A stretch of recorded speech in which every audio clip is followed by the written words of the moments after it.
apply the limit laws to one-sided limits as well. We're looking at the function square root x minus 3. We see that graphed on the screen, and we want to look at the left-sided limit when x is approaching 3 and the right-sided limit when x is approaching 3. Looking at the graph, left of x equals 3, the function does not exist here. So the left-sided limit for this function just can't exist. The right side of 3, the function does exist, and if we imagine a point traveling along that function, we can see that it's heading towards the x-axis, which would be an output of 0. And we can verify that with our direct substitution, now that we have the limit laws, we can see that we also get 0 evaluating this limit algebraically.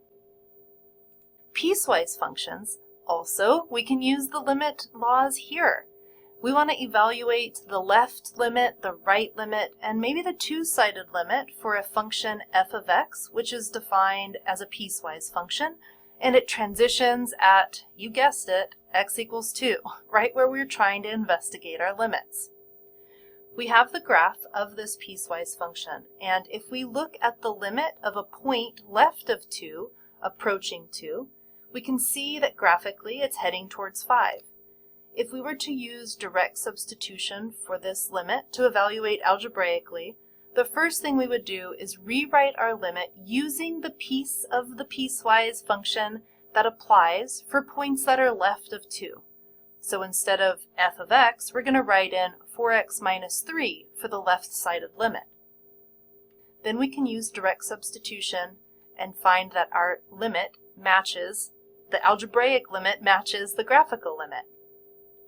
For the right-sided limit, we can picture a point on our function traveling towards 2 from the right-hand side, and we can see graphically that it's going to land on an output of 1. So let's see if we can get that to match algebraically as well. First thing we'll do is replace the f of x notation with the piece of the piecewise function that applies for values right of 2. So we'll have x minus 3 quantity squared instead of f of x.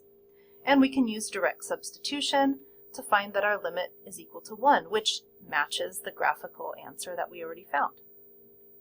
Now for the two-sided limit, we have to recognize that our function outputs are heading to two different places. The two-sided limit can't exist because the left and the right limits don't match. So for the two-sided limit, we'll simply say it does not exist.